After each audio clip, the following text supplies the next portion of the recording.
नमस्कार, सौरभ द्विवेदी नाम है हमारा और आप देखना शुरू कर चुके हैं द लल्लन टॉप शो। 2 अक्टूबर का दिन है, राष्ट्रपिता महात्मा गांधी और पूर्व प्रधानमंत्री लाल बहादुर शास्त्री का जन्मदिन। देश के प्रधानमंत्री इस दिन राजघाट जाकर गांधी जी और विजय घाट जाकर शास्त्री जी को श्रद्धा सुमन अर्पित करते हैं। देश भर में शास्त्री जी और खासकर गांधी जी को लेकर गोष्ठियां होती हैं। लोग लंबे लंबे आख्यान देते हैं, लेकिन श्रद्धांजलि और गोष्ठियों के अलावा 2 अक्टूबर का दिन कुछ और कामों के लिए भी याद किया जाता है। यही वो दिन है जब गांधी पर खींचतान होती है, झगड़ा होता है कि गांधी जी के विपुल विचार संपदा यानी उनके कहे उनके लिखे की ठेकेदारी किसके पास रहेगी। एक मिसाल आज भी सामने आई, आजादी की लड़ाई में हिस्सा लेने वाली कांग्रेस की। अगर इस कांग्रेस को वो कांग्रेस माने तो कार्यकारी अध्यक्ष सोनिया गांधी का बयान आया, भारत और गांधी जी एक दूसरे के पर्याय हैं। ये अलग बात है कि आजकल कुछ लोगों ने इसे उल्टा करने की जिद पकड़ ली। वे चाहते हैं कि गांधी जी नहीं बल्कि आरएसएस भारत का प्रतीक बन जाए। मैं ऐसे कहने वालों को साफ शब्दों में बताना चाहती हूँ कि हमारे देश की मिली जुली संस्कृति, मिली जुली सभ्यता और मिले जुले समाज में गांधी जी की सर्वसमावेशी व्यवस्था के अलावा कभी कुछ सोच नहीं सकते। सोनिया की बात का जवाब भी आया। राष्ट्रीय स्वयंसेवक संघ से जुड़े और भारतीय जनता पार्टी के राज्यसभा सांसद राकेश सिन्हा ने कहा, आज अगर गांधी होते तो आरएसएस में होते। सोनिया और राकेश सिन्हा पार्टी लाइन से बंधे लोग हैं जो कहते हैं अपनी अपनी मजबूरियों में कहते हैं, लेकिन जिनकी कोई मजबूरी नहीं वो भी गांधी के प्रति कम निर्मम नहीं होते। साल में 2 बार 2 अक्टूबर और 30 जनवरी को गांधी के मूल्यांकन की होड़ लग जाती है। कोई अभिभूत होकर पन्ने भरता है तो कोई पानी पी पी कर कोसता है। इस कोलाहल में गांधी जी पीछे छूट जाते हैं। आप पूछेंगे इसमें बुरा क्या है? अतीत की बातें हैं, कभी ना कभी हमें भूलना ही था, आज भूल जाते हैं। वैसे भी अब ऐसे लोग गिनती के ही बच्चे हैं जिन्होंने गांधी के करिश्मे को देखा था, महसूस किया था। लेकिन द ललन टॉप की सोच कुछ अलग है इस मामले में। हमें लगता है कि एक धागा है जो इस मुल्क को 1.5 सदी पहले पैदा हुए एक आदमी से बांधे रखता है, उसके विचारों से बांधे रखता है। हम आज इस धागे के रेशों को टटोलेंगे। गांधी से हमारा क्या नाता है? गांधी से हमारा नाता क्यों जरूरी है? अगर है तो इन सवालों के जवाब हम आपको कुछ प्रसंगों, कुछ बातों के जरिए देने की कोशिश करेंगे। पहली उंगली अपनी तरफ। गांधी जी की जिंदगी दमन के खिलाफ लड़ाई की कहानी है।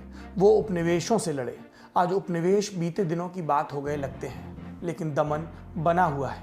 उसने अपना चेहरा बदल लिया है। मध्य पूर्व और अफ्रीका में चले जाइए, कहीं आतंकवादी तो कहीं सरकारों ने लोगों का जीना मुहाल कर रखा है। ये दमन दिखता है। एक दमन वो है जो नजर नहीं आता, पूंजीवाद का दमन।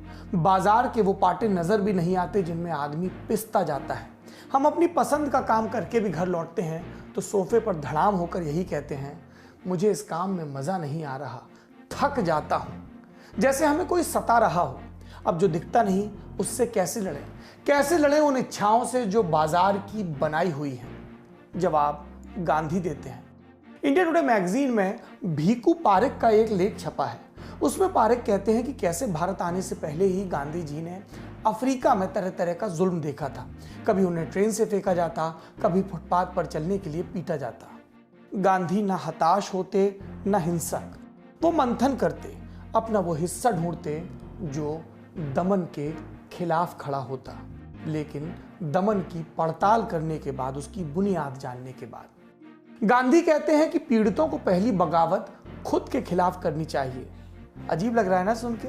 पीड़ितों को पहली बगावत खुद के खिलाफ करनी चाहिए। ये मालूम कीजिए कि जिसके खिलाफ खड़े हैं कहीं उसके गुण अवगुण चोरी छिपे आपके भीतर तो नहीं आ गए। मिलेनियल्स की भाषा में कहें तो पहली उंगली हमें अपनी ओर उठानी चाहिए। लेकिन उंगली उठाने का मतलब ग्लानि में डूबना नहीं है। उंगली उठाने का मकसद है अपना मन साफ करना, और तब जागता है आत्मसम्मान। गांधी खुद को तपाकर संशय और संकोच तजते हैं, आत्मविश्वास जगाते हैं। आत्मविश्वास होगा तो कोई आपको सताएगा नहीं, न दुनिया न आप खुद, क्योंकि आपने स्वयं को पहचान लिया है। अंग्रेजी में कहें तो माइंडफुलनेस।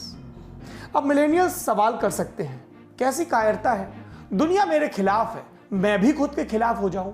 मेरे पास गांधी जी वाला आत्मविश्वास है, मैं तो घुमा कर चप्पल मारूंगा जो मेरे खिलाफ खड़ा होगा।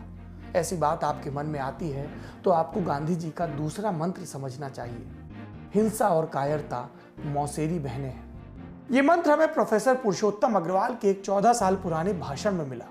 हम में से कई लोगों की तरह प्रोफेसर अग्रवाल भी कहा करते थे, मजबूरी का नाम महात्मा गांधी। लेकिन सोच विचार के बाद प्रोफेसर पुरुषोत्तम ने पाया कि असल में मजबूरी हिंसा है। हिंसा दृढ़ता और शक्ति को प्रकट नहीं करती।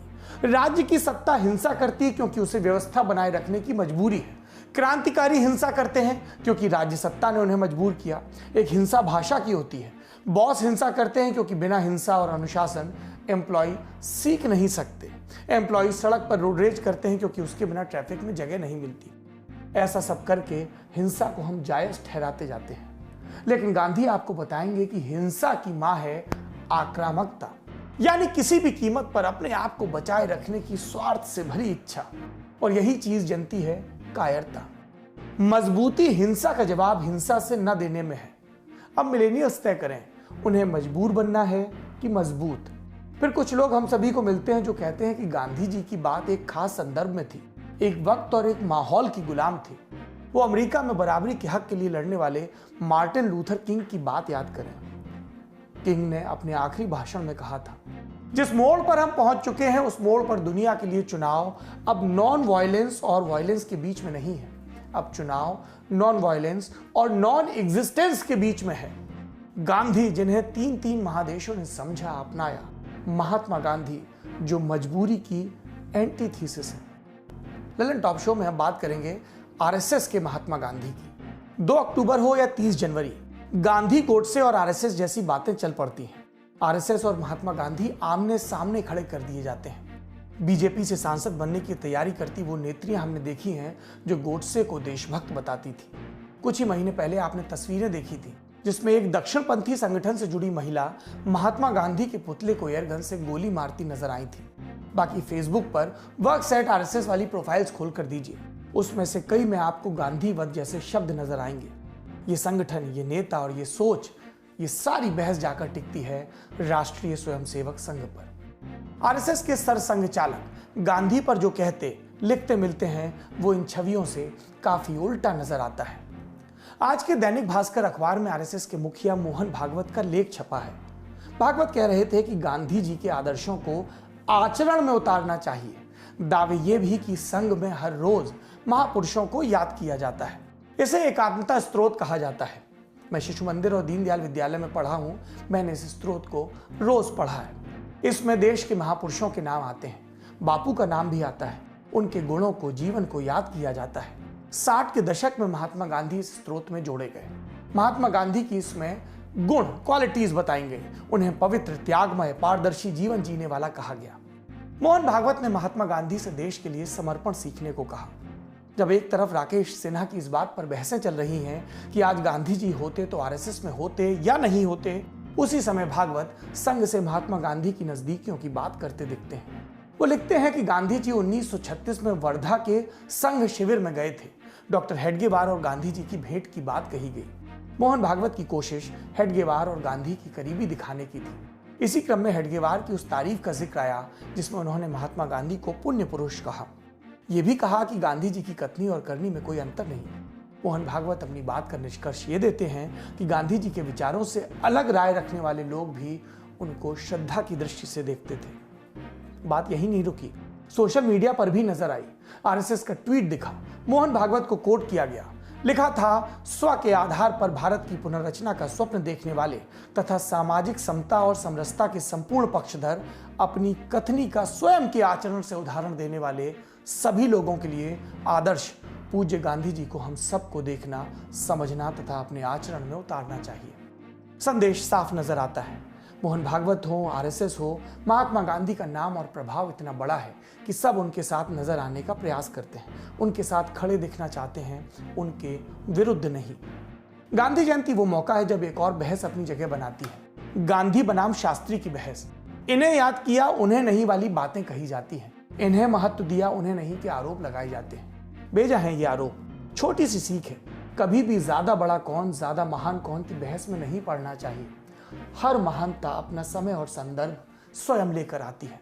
दोनों महान विभूतियां हैं, दोनों ने देश के लिए बहुत कुछ किया। 2 अक्टूबर की तारीख के अलावा और भी तो समानताएं हैं। ये समानताएं जीवन के संदेशों में नजर आती हैं। बड़े लोग ये संदेश बोलकर नहीं देते थे, अपने काम से देते थे। दोनों की उपवास में आस्था थी। गांधी जी जब भूखे रहे तो मूल्य स्थापित किए जिन पर मुल्क की आजादी टिकी थी, उपवास, सत्याग्रह। लाल बहादुर शास्त्री, 1965 में पाकिस्तान ने हमसे युद्ध किया। शास्त्री जी ने तब उपवास को हथियार बनाया और अमेरिका की चुनौती को भोतरा कर दिया। उनके कहने पर देश भी उपवास रखने लगा।